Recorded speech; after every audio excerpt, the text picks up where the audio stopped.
तो यहाँ हम लोग बात करने जा रहे हैं रेस्पिरेशन की फ्रॉग के अंदर। फ्रॉग रेस्पिरेशन कैसे करता है? तो फ्रॉग में जो रेस्पिरेशन होता है वो तीन तरीके से हो सकता है, क्यूटेनियस रेस्पिरेशन, बकोफेरिंजियल रेस्पिरेशन या पल्मोनरी रेस्पिरेशन।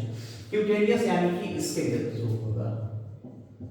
अब हमने आपको बताया था अभी हमारी जो कुछ वीडियोस आई हैं उन वीडियोस में हमने जो पहला पार्ट था उसमें बताया था कि स्किन जो होती है वो मॉइस्ट होती है। इसकी स्किन कैसी है? मॉइस्ट है। उसके ऊपर क्या है? म्यूकस है। म्यूकस क्या होता है? वाटर को भी अपने साथ में रखता है, एब्जॉर्ब करेगा। तो यहाँ पे स्किन के ऊपर वाटर और म्यूकस की लेयर है, और म्यूकस की और वाटर की जब लेयर होती है तो क्या होता है? पानी आसानी से डिफ्यूज करके, एयर या ऑक्सीजन आसानी से उस पानी से डिफ्यूज कर करके बॉडी के अंदर जाती होती है। तो इस तरीके का रेस्पिरेशन कहलाता है क्यूटेनियस रेस्पिरेशन। ये रेस्पिरेशन चाहे फ्रॉग पानी के अंदर हो चाहे फ्रॉग लैंड के ऊपर हो, दोनों कंडीशन में ही क्यूटेनियस रेस्पिरेशन होता रहेगा, कोई दिक्कत नहीं आने वाली है। हाइबरनेशन में और एस्टिवेशन में खास तौर से सिर्फ और सिर्फ क्यूटेनियस रेस्पिरेशन ही इनको बचाएगा और कोई किसी तरीके का रेस्पिरेशन नहीं होगा, यानी स्किन के थ्रू ही रेस्पिरेशन होगा। दूसरे तरीके का रेस्पिरेशन होता है बकोफेरिंजियल रेस्पिरेशन। इस रेस्पिरेशन में क्या होता है? माउथ जो है वो बंद रहेगा, आपका माउथ बंद रहेगा। इसके देखिए रेस्पिरेशन का पूरा सिस्टम बना के रखा हुआ है। ये इसका माउथ जो है ये बंद रहेगा, ये जो ग्लॉटिस वाला चेंबर है ये भी बंद रहेगा। एयर जो है वो एक्सटर्नल नॉस्ट्रिल्स से अंदर की तरफ जाएगा, एक्सटर्नल नॉस्ट्रिल्स खुले रहेंगे और इंटरनल नॉस्ट्रिल्स भी खुले रहेंगे। तो एक्सटर्नल नॉस्ट्रिल्स के थ्रू एयर अंदर जाएगी और डिफ्यूजन के थ्रू पूरी बॉडी में फैल जाएगी। और इस कंडीशन में यहाँ दो मसल्स बहुत ज्यादा इंपॉर्टेंट है जो एक रोल प्ले करेगी। ऊपर वाली मसल्स कहलाती है पेट्रोहाइड मसल और नीचे वाली कहलाती है स्टर्नोहाइड मसल। ये दो तरीके की मसल्स हैं।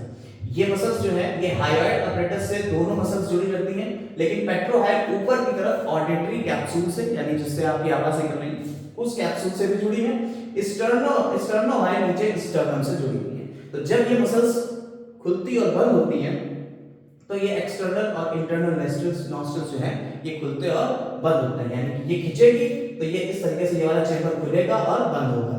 हाइयोइड ऊपर नीचे होगी, जिस तरह से ये एयर अंदर और बाहर आएगी और जाएगी, जिससे डिफ्यूजन के थ्रू ये पूरी बॉडी में एयर को यानी ऑक्सीजन को डिफ्यूजन के थ्रू पहुंचाएगी। इस तरीके का रेस्पिरेशन कहलाता है बकोफेरिंजियल रेस्पिरेशन। मेनली यही दोनों रेस्पिरेशन होते हैं जो कम जब ज्यादा अमाउंट में चाहिए ऑक्सीजन, लेस फ्रीक्वेंट है पल्मोनरी रेस्पिरेशन, यानी कि अब फेफड़ों के द्वारा भी होगा, उनके द्वारा रेस्पिरेशन, यानी फेफड़ों से कैसे होता है रेस्पिरेशन आप जरा देखिए।